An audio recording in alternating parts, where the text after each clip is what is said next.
Back in July 2012, something happened at a primary school in the hills of southwestern New South Wales, Australia. Something that would send chills down anyone's spine.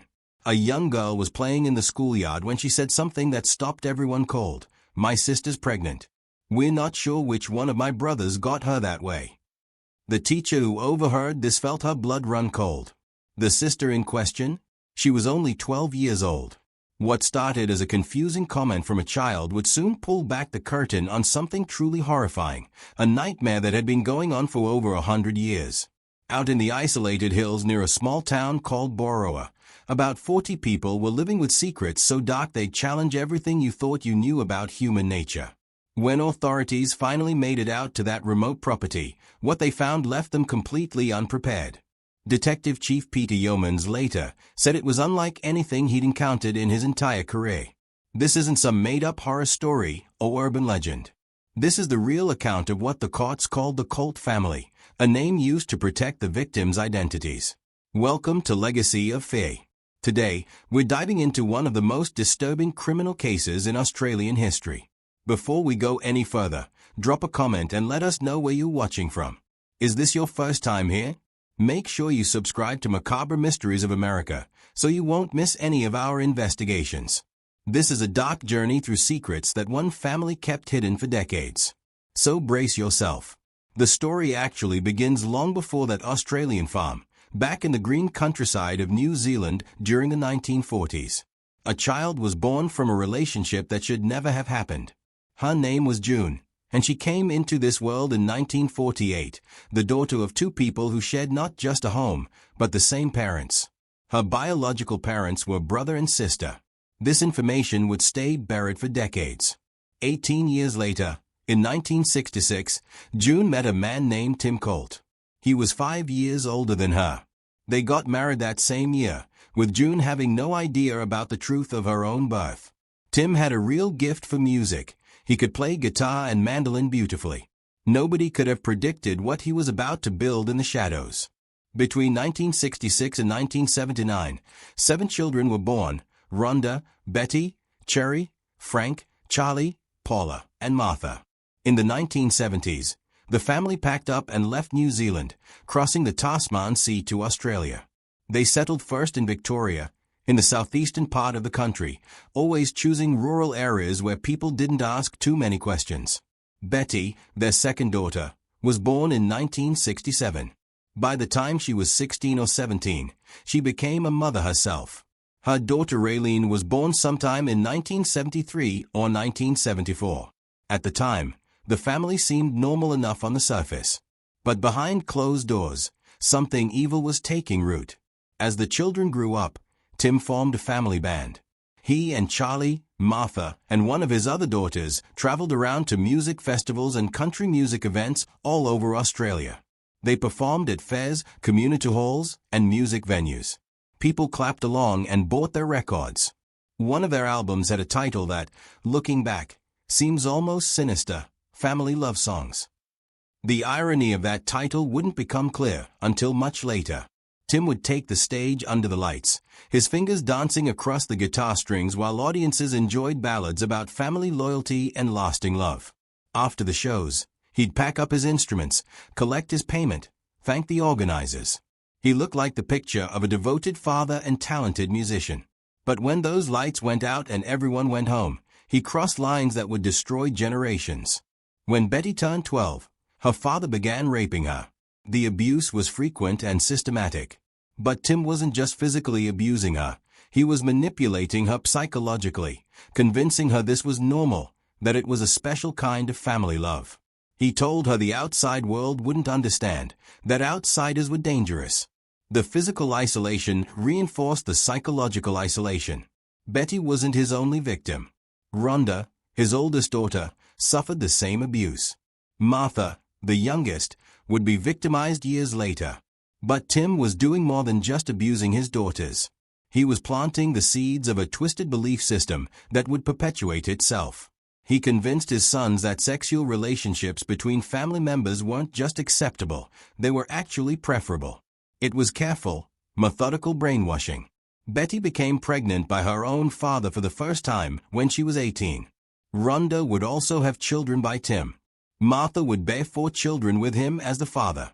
In total, Tim fathered at least 18 descendants with his own daughters and granddaughters, children who were simultaneously his sons, grandsons, and nephews. The patriarch also encouraged relationships between his children. Betty and her younger brother Charlie began a relationship when Charlie was a teenager. Eventually, Martha and Charlie would become an openly acknowledged couple, sharing a bed and acting like husband and wife right in front of the entire family. Nobody questioned it within their twisted universe. It was simply accepted as normal. Then in 1997, something happened that revealed the horror went back even further than anyone knew. One of Tim's granddaughters needed a kidney transplant. June, now elderly and in poor health, was tested as a possible donor. The tissue compatibility tests revealed something unexpected in her genetic patterns. June herself was a product of incest.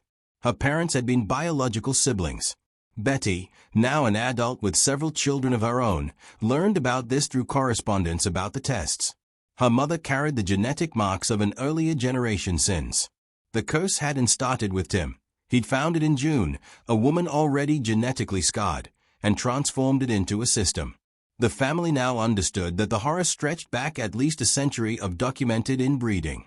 But Betty didn't break the cycle. Instead, she became an active participant in continuing it.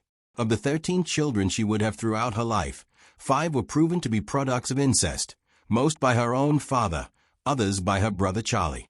She became Tim's most dedicated student, absorbing and eventually expanding his twisted teachings. Charlie grew up completely immersed in this warped reality. For him, having sexual relationships with his sisters was as normal as any other part of family life. He and Martha developed more than just an occasional relationship.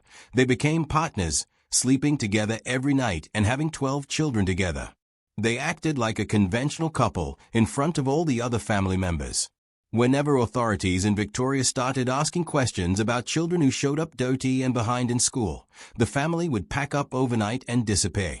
From Victoria to South Australia, from South Australia to Western Australia, always to remote areas, always keeping their distance from nosy neighbors. It was a strategy they'd perfected over years of practice.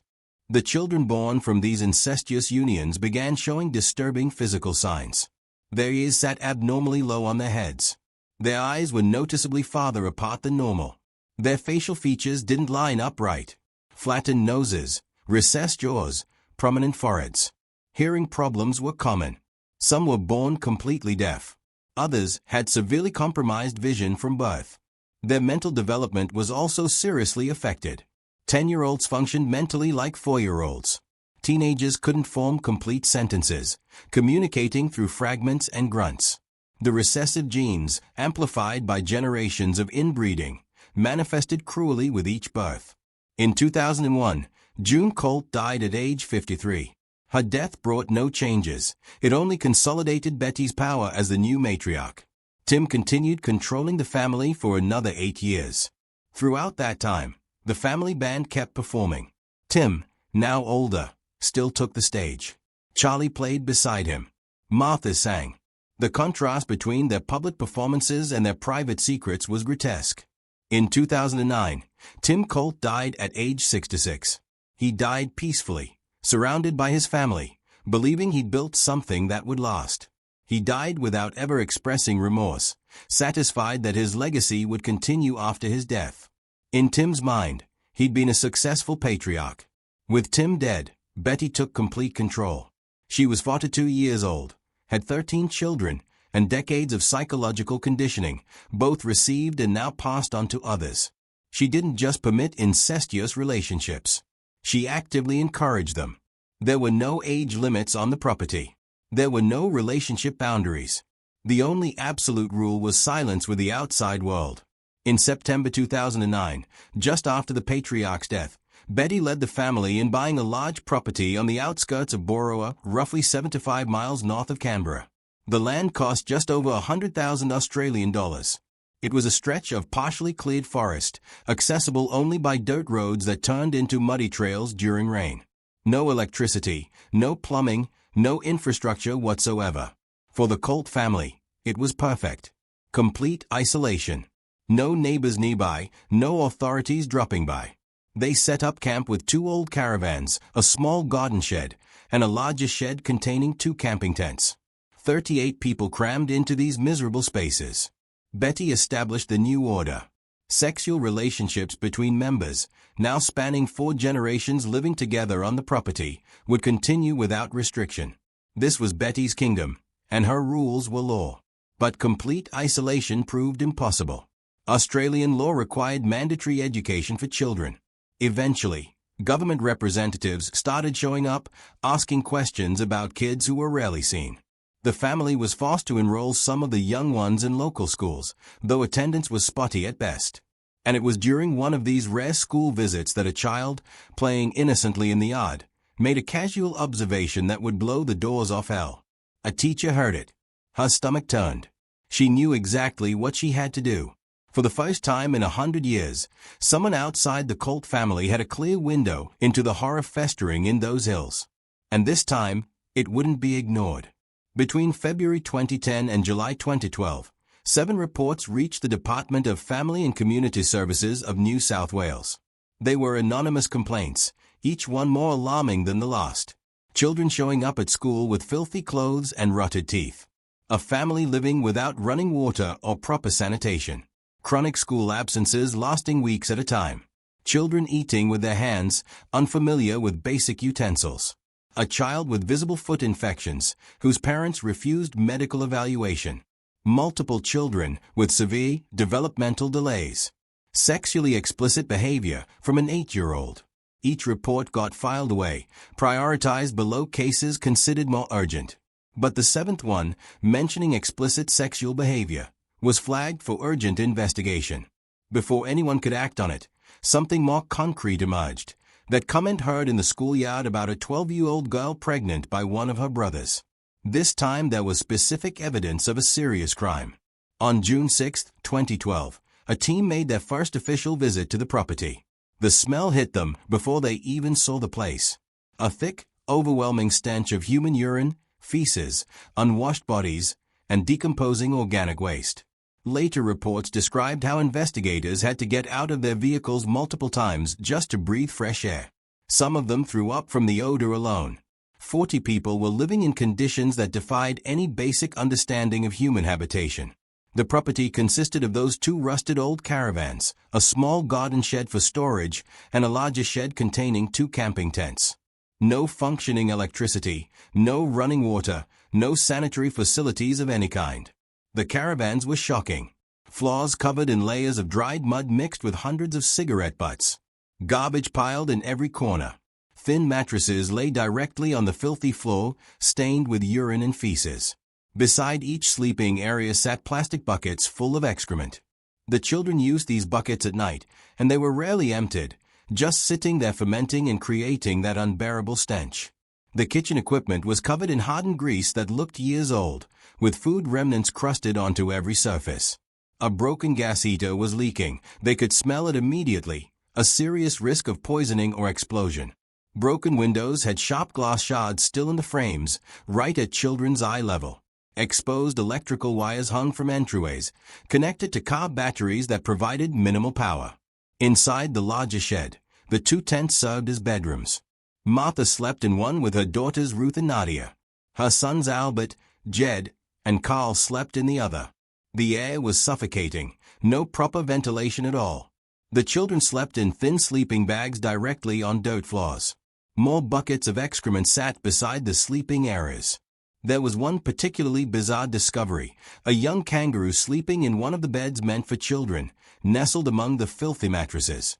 The entire property had no bathrooms.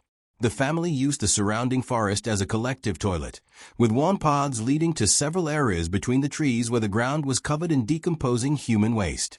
Without toilet paper, the children wiped themselves with leaves, when they bothered to clean themselves at all. A cracked plastic bathtub containing murky water sat near one of the caravans, the only washing station for all 40 members. The water looked like it hadn't been changed in days. The children were visibly filthy, with layers of dirt practically embedded in their skin. Their clothes were torn rags, permanently stained.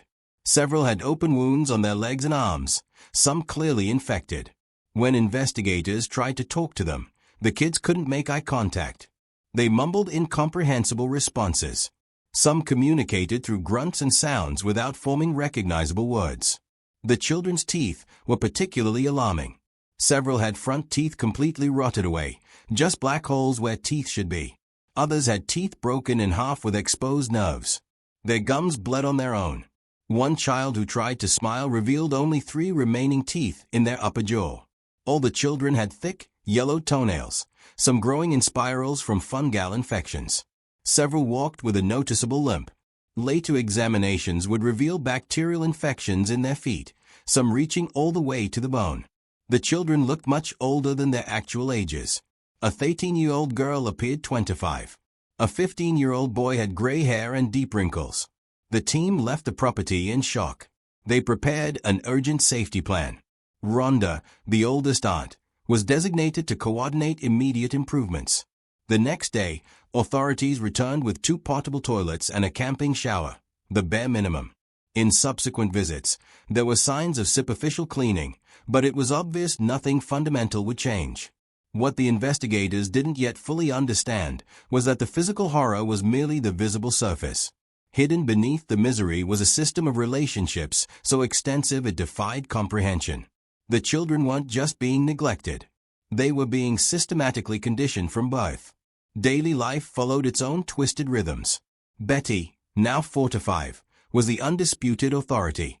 She and Charlie, her brother, lived openly as a couple. They shared a bed, acted affectionately toward each other in front of everyone. They had 12 children together. Nobody questioned it. It was simply accepted. Derek and Tammy, both children of Betty, were another couple within the family. Derek was 25, Tammy was 27. They also referred to each other as boyfriend and girlfriend and had 3 daughters together. One of them, Sally, was born in 2012 with distinctive physical characteristics, a short, thick neck, and ears positioned extremely low, almost at her jawline. Sally died at 2 months old. The official cause was Zellweger syndrome, a rare and fatal genetic disorder caused by extreme inbreeding. That innocent baby never had a chance. Her genes had collapsed from generations of genetic concentration. Martha, Betty's sister, had lost a daughter years earlier. Donna died at only 2 weeks old. The causes were never fully documented, but inbreeding was the obvious suspect. More children had been stillborn or died shortly after birth over the years. The youngest children grew up seeing all of this as absolutely normal. For Nadia and Ruth, watching their mother Martha share a bed with Charlie every night was just routine. They'd never been in another house, never seen how normal families functioned. The younger girls were regularly abused by their older brothers and other male family members. It happened in the tents, in the shed, sometimes in open areas of the property. Worse, sometimes it happened while adults were present or nearby. Later interview records indicated that Martha and Charlie, on at least one occasion, were aware of what was happening and reacted with laughter before applying only token punishment to the boys. The oldest boys had another disturbing pastime. They hunted animals on the property, not for food, but for torture. They'd capture wild dogs, cats, young kangaroos, then systematically mutilate the animals' genitals using sharp sticks or knives. They would later describe these activities as something they did out of boredom, without any understanding that they tortured living beings. The children who occasionally attended school were immediately identifiable. They arrived dirty, smelling awful. Their behavior in the cafeteria was disturbing. They fought violently for food, pushing other children aside, taking food from others' plates with desperate urgency. They ate with their hands, biting and swallowing without chewing, as if eating were an act of survival. Teachers observed regressive behaviors, 10 and 12-year-olds sucking their fingers while eating, stealing food from classmates' plates, stuffing food into their uniform pockets. One child was found during recess eating leftover lunch from another student's trash. When taken to a supermarket as a school activity, several children became completely paralyzed by the concept. They didn't understand what money was, didn't know you had to pay for food. They clung to the shelves, pointing at products, unable to comprehend the system. Their minds simply couldn't process the idea of commerce, currency, or abundance. One teacher tried to help one of the girls by bringing soap to teach her how to wash. The child tried to eat the soap, not understanding its purpose. The isolation had left them without any reference for the normal world. But the most disturbing were the comments some children made, observations about sexual topics children shouldn't know. Carmen, 8 years old, described adult acts in detail during a class discussion. Kimberly, 13, touched herself openly in the classroom. When redirected, she became visibly confused and upset, explaining that everyone did this at home. Teachers reported these behaviors. The reports were added to the growing pile. But until that critical afternoon in July 2012, nothing had triggered decisive action. Until that comment in the yard. This time there was specific evidence sufficient for a serious crime: pregnancy of a minor, incest, sexual abuse. Final intervention was scheduled for July 18, 2012. This time it wouldn't be just a visit. It would be a complete removal of the children. Nothing could prepare authorities for what they would discover when they began interviewing the children after removal. Thursday, July 18, 2012. A convoy of vehicles slowly climbed the dirt roads leading to the Colt property. The smell reached them before they could even see the place, that unmistakable stench they recognized from their previous visit. But this time, they weren't there to inspect. They were there to take the children away. Charlie watched from the caravan doorway as the vehicles came to a stop. Betty emerged, followed by Martha, Rhonda, and other family members. Their faces showed a kind of weary resignation, like they'd always known this day might come. A representative read the court order out loud. 12 children, ages 5 to 15, would be removed immediately into protective custody. The decision wasn't up for debate. The children reacted with terror and confusion. For them, these uniformed strangers were invaders, tearing them away from the only reality they'd ever known. Bobby, Betty's oldest son at 15, ran inside one of the caravans trying to hide. 2 officers found him crouched under a table, rocking back and forth and repeatedly muttering that Charlie would come get them. Kimberly, 13, threatened one of the women present, saying she'd cut her fingers and throat. Jed and Carl, Martha's sons, went completely silent. They just froze while tears streamed down their faces. Their minds seemed to have shut down, unable to process what was happening. They had to be physically guided by their arms. The children were divided into small groups. Bobby, Billy, Jed, and Carl together. Brian, Dwayne, and Albert in another group. Kimberly, Carmen, and Cindy together. Ruth and Nadia, the youngest sisters, were kept as a pair. They couldn't all be placed in the same foster home due to the problematic behaviors and dysfunctional dynamics already identified. As the vehicles pulled away, dust rising on the trails, Betty watched with a strangely calm expression. She didn't cry, didn't beg. She just stood there, watching. Charlie was at her side.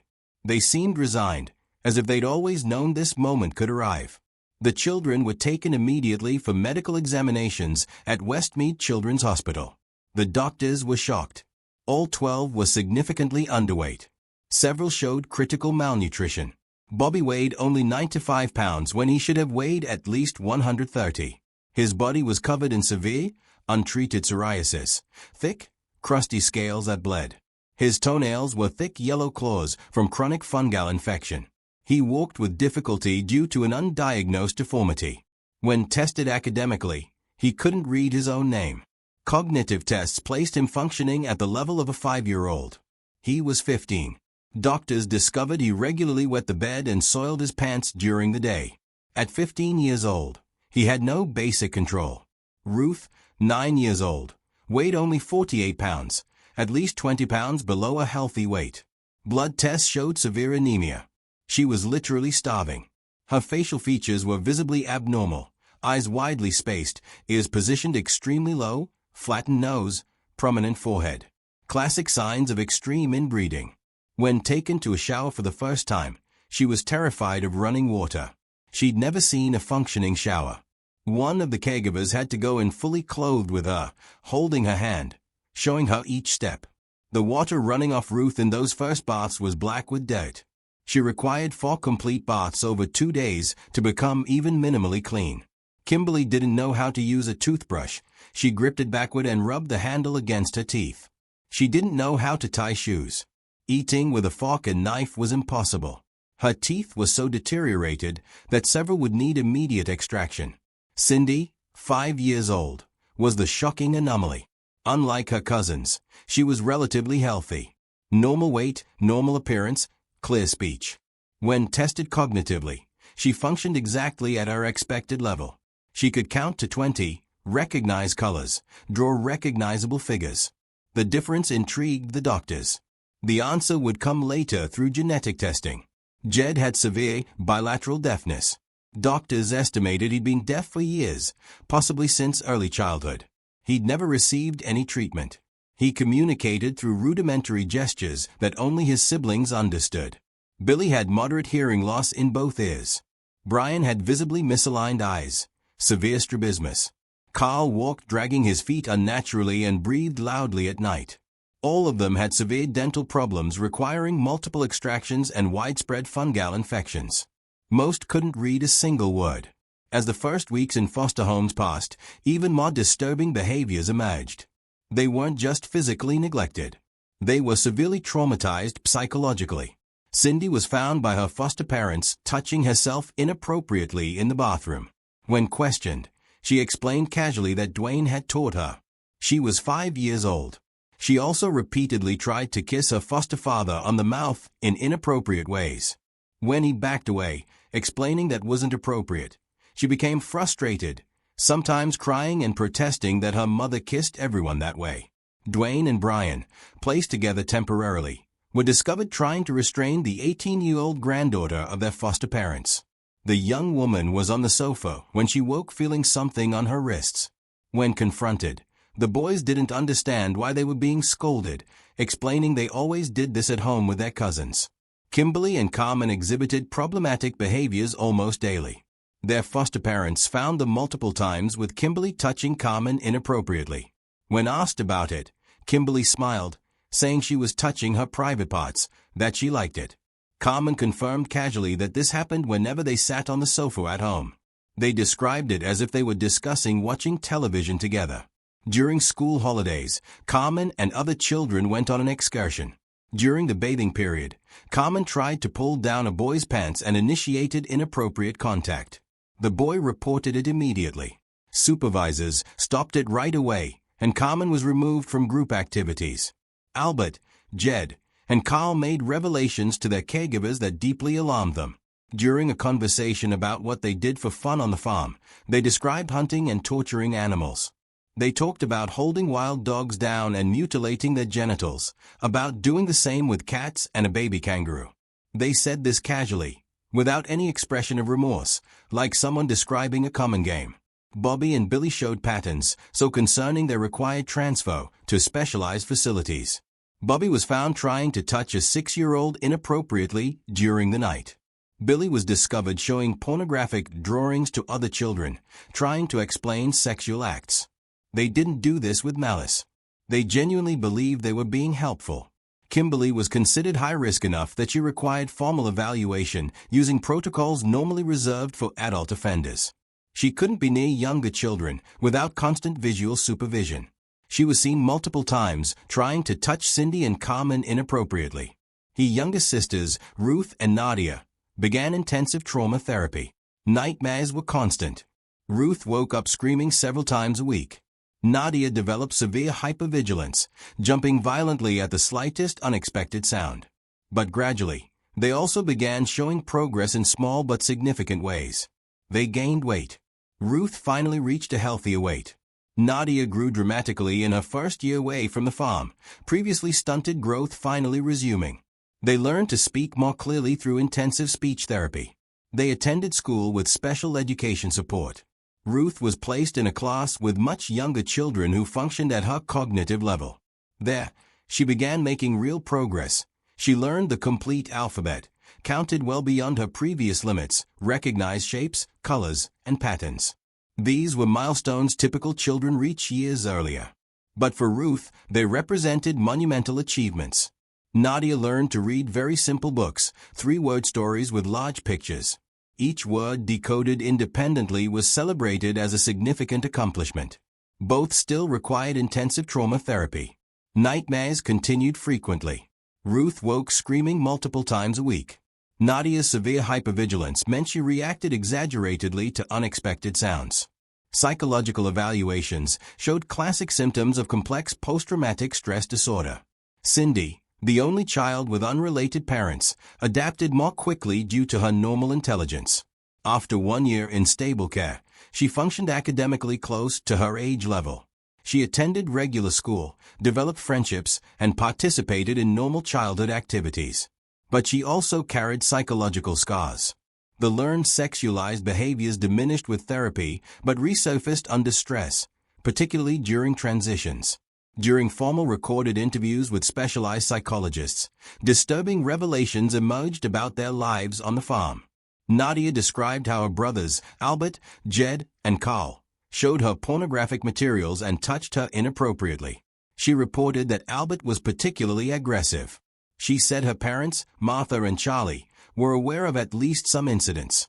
Even more disturbing, Nadia revealed that Charlie, her uncle and biological father, had inserted sharp sticks into her, causing severe pain.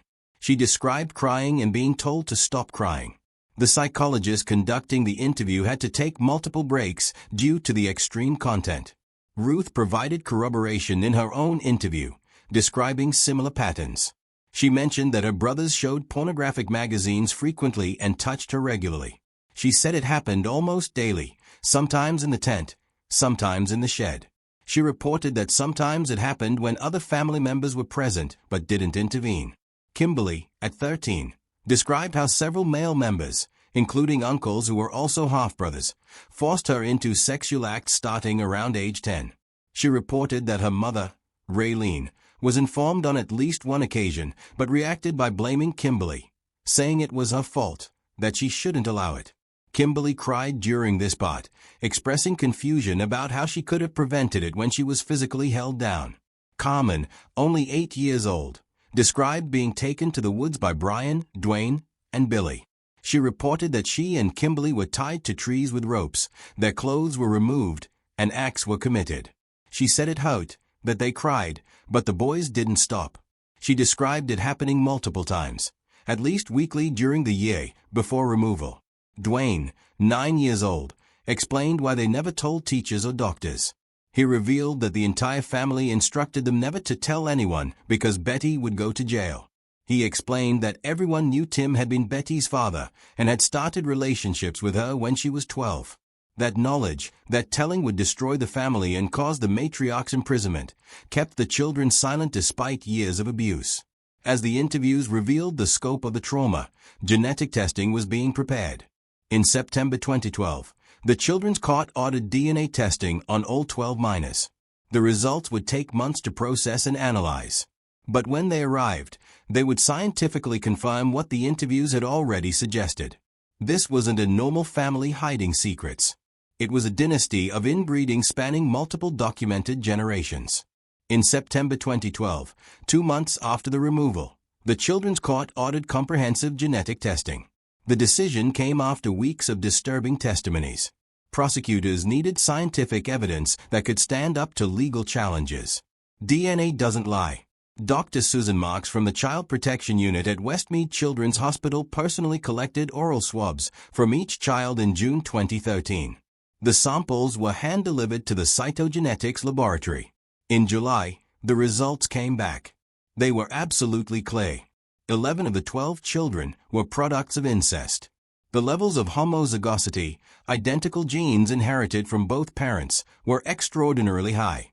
5 had intimately related parents, father-daughter, mother-son, or full siblings. 5 others had related parents, half-siblings, uncle-niece, or grandfather-granddaughter. Only Cindy, Rhonda's youngest daughter, had unrelated parents. This explained why she was cognitively normal, while the others suffered multiple deficiencies. Kimberly presented the most extreme levels of homozygosity ever documented in the testing. Her genetic analysis suggested that her parents weren't merely closely related, they were related through multiple generations. The most likely interpretation?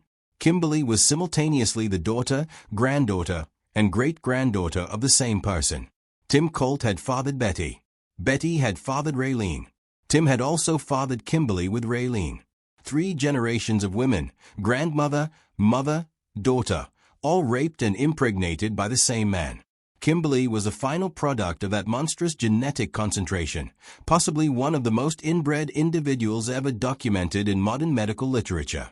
Dr. Ann Turner, clinical geneticist and head of the Department of Medical Genetics in New South Wales, reviewed the findings. Her professional analysis confirmed that the homozygosity patterns were consistent with multiple generations of direct incest. The odds of these patterns occurring without incestuous relations were statistically negligible. The conclusion was inescapable. The Colt family represented an extreme case of sustained human inbreeding. When the mothers were confronted with the results, their reactions were uniformly absolute denial. Betty insisted that all her children were fathered by a man named Phil Walton, who died in 2007. She claimed Phil was known as Tim within the family, trying to explain why her children used that name when referring to their father. Martha alleged that her children had different fathers: Martin, Sam, Barry, Neville, all unrelated men, all conveniently vanished from her life. She couldn't even remember the name of Ruth's father, saying it had been too long ago. Raylene maintained that Kimberly's father was a Scandinavian backpacker named Sven, whom she'd briefly encountered. When confronted with results showing Kimberly was a product of multiple generations of incest, she simply insisted the tests were wrong. Rhonda was the only one whose story checked out.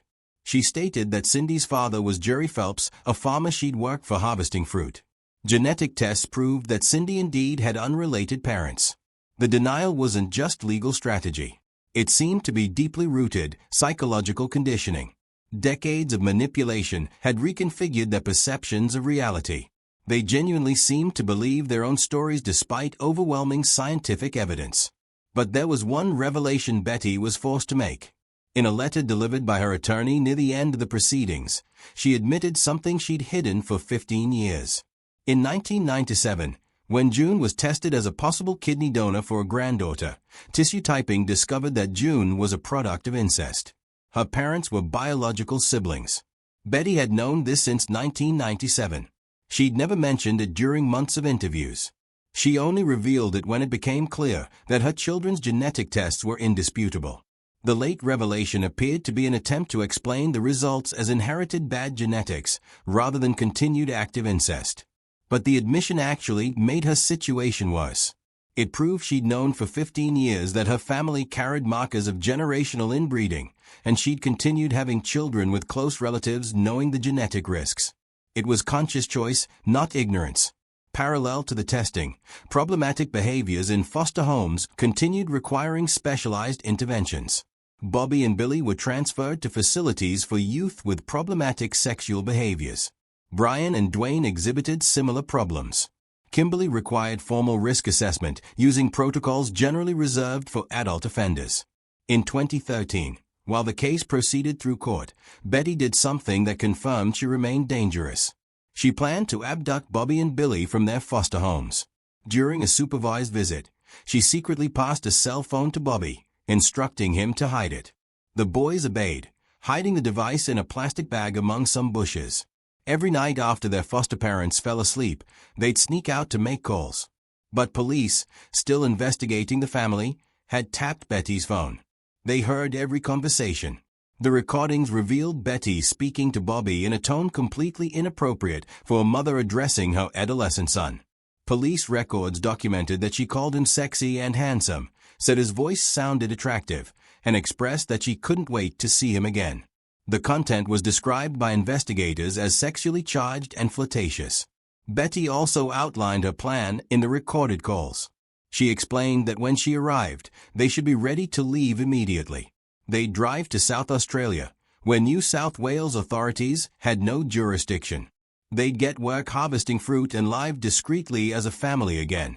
Police let the plan develop to the critical moment. On the night Betty intended to execute it, they arrested her. She was charged with attempted abduction, unauthorized contact with minors under protective custody, and obstruction of justice. In 2013, she was sentenced to 12 months in prison. It was one of the few significant sentences any adult Colt would receive. The broader criminal case was facing difficulties. 8 adults were formally charged: Betty, Martha, Rhonda, Raylene, Charlie, Cliff, Derek, and Roderick. A total of 80 charges were initially presented. Charlie faced 27 charges alone, including 2 counts of raping a child under 10, specifically his nieces Ruth and Nadia. The evidence seemed substantial. Detailed testimonies from the girls, genetic evidence proving he was the biological father of several children born to his sister Martha, multiple corroborating witnesses. But when the case went to trial, it began unraveling under legal scrutiny. The children, under intense cross-examination by the defense, showed inconsistencies in their testimonies. Ruth said in one interview that abuse happened in the tent, but mentioned the shed in another. Nadia described events in different orders in different sessions. The judge cited significant inconsistencies in the alleged victims' testimonies and absence of direct corroborating physical evidence. Charlie was acquitted of all 27 charges. He walked out of the courthouse a free man. For the victims who had testified, it was devastating. Nadia, now 8 years old, saw Charlie walk free and began crying uncontrollably. She was quickly removed from the courthouse hallway. Roderick, Betty's brother, was one of the few clear convictions. Petra, his niece, accused him of violent rape in 2010. Petra, who had decades of history as a victim, had finally found the courage to report. She was Betty and Tim's daughter, herself a product of incest. Throughout her childhood and adolescence, she'd been abused by multiple family members, including her Uncle Frank and her Uncle Roderick. Frank had abused Petra from early childhood. The abuse continued for years, but it was Roderick's attack in 2010 that led Petra to finally make a formal report. She testified that she'd had an argument with Betty and left the property on foot. Roderick followed in his truck, stopped beside her, and when she refused to get in, he physically grabbed her and forced her into the vehicle. He took her to an isolated road and raped her violently. Then he opened the door and pushed her from the moving truck, shouting insults as he drove away.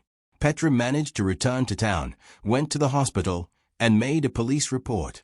There was physical evidence, contusions, DNA, contemporary hospital records. Roderick couldn't deny it. He was sentenced to 4 years in prison. The women received short sentences, mainly for perjury, lying under oath about the paternity of their children. Betty received 14 additional months to the 12 already served. Martha pleaded guilty to 5 counts and received a similar sentence.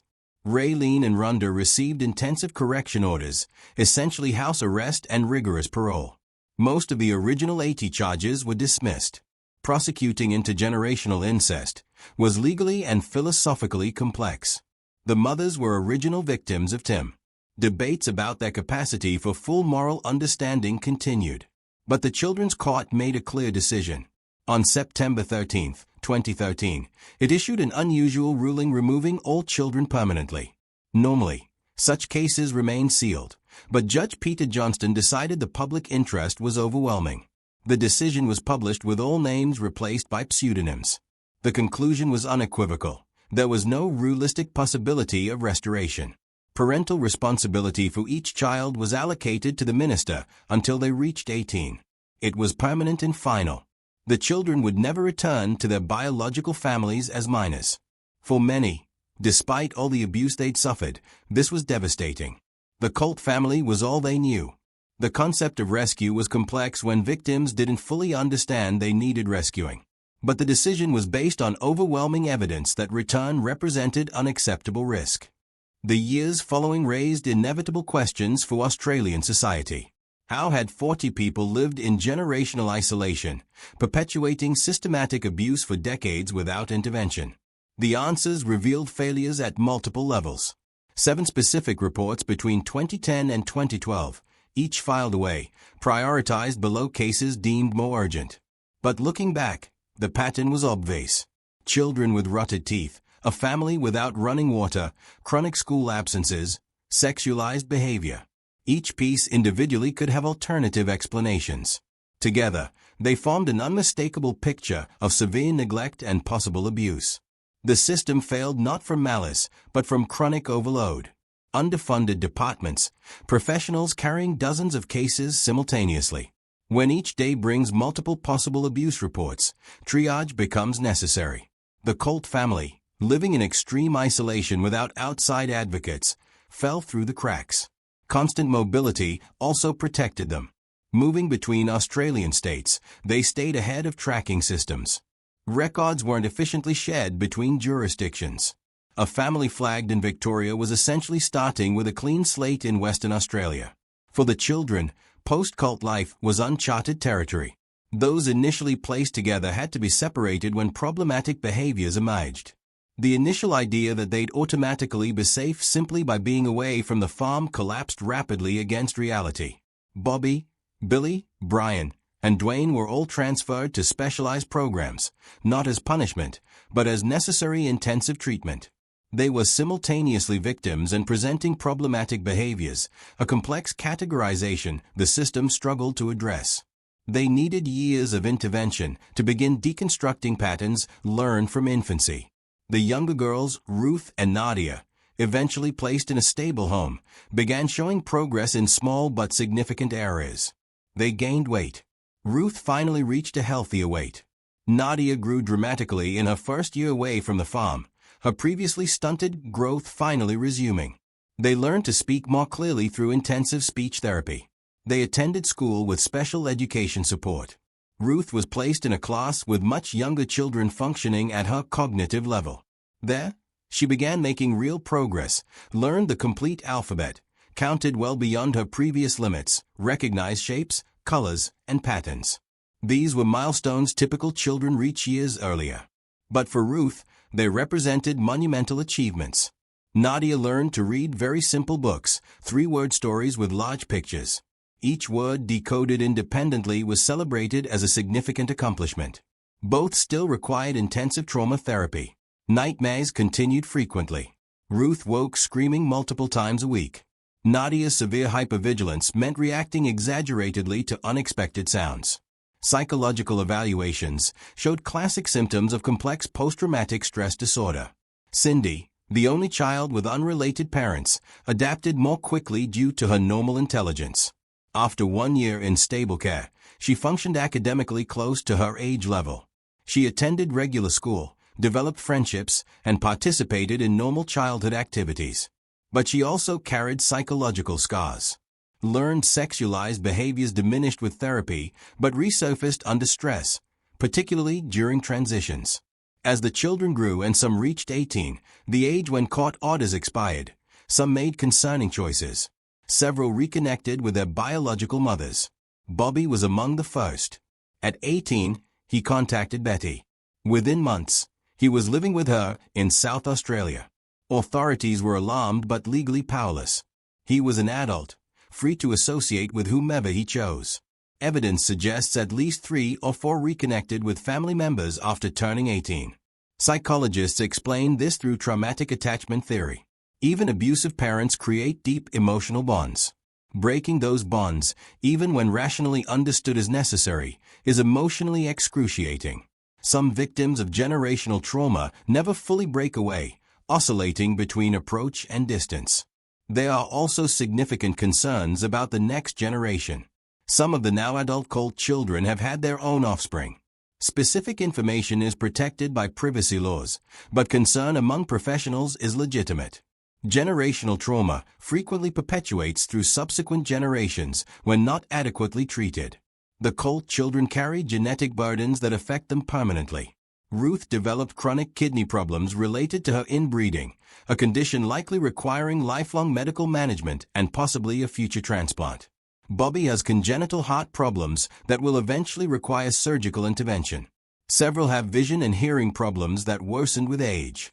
Jed, whose severe bilateral deafness was detected at 14, now has powerful hearing aids, but still has significantly compromised hearing. Carl developed chronic glaucoma at a very young age. If they have children with unrelated partners, those children will be carriers of recessive genes, but likely won't show severe manifestations. However, in the following generation, if 2 carriers meet, disorders can re-emerge. This is how recessive alleles spread through populations. Betty completed her 12-month sentence and was released in 2014. Australian authorities attempted to deport her to New Zealand, but she contested, arguing she'd lived in Australia for decades with all her family there. After months in immigration detention, she won her case. She established herself in South Australia with her daughter Raylene and at least 3 male relatives whose identities haven't been publicly confirmed. The pattern of living in closed family units persists. Martha lives somewhere, location not publicly disclosed. Charlie, acquitted of all criminal charges, is free somewhere in Australia. It was in South Australia, living free, that Betty created a Facebook account and began posting like anyone else. One photo showed Betty smiling between 2 women, presumably Raylene and another relative. Overlaid on the image was text, "Love makes a family." Knowing the full context of the Colt case, the sinister ambiguity of those 4 words was inescapable. Betty also completed and publicly shared results from an online personality test. The results said she was a fun mother, that her children loved her because there was never a dull moment with her, that she knew how to have fun and had taught that well to her children. Reading this, knowing her children were spread across foster homes and specialized institutions, many in intensive trauma therapy, the dissociation from reality was complete. The Boorowa farm was eventually sold. The old caravans were removed, the tent burned, the land cleared. Grass grew where those miserable structures had stood. Trees obscured the trails. Nature, indifferent to human tragedy, simply continued its cycle. The case became mandatory study material in child protection programs throughout Australia. Universities use the Colt family as an example of systemic failure, missed warning signs, and the complexities of prosecuting generational abuse. Future professionals learn that when extreme isolation combines with neglect and sexualized behaviors, immediate investigation is necessary. The name Colt became cultural shorthand in Australia, referencing extreme family abuse, inbreeding, and systemic failure. When similar cases emerge, journalists frequently invoke the comparison. The broader lesson is about constant vigilance. Families isolating extremely from society may be hiding serious things. Most rural, private families are loving and functional. The vast majority simply value privacy. But when extreme isolation combines with warning signs, neglected children, chronic school absences, poor development, inappropriate behaviors, investigation is justified regardless of how overwhelmed the system is.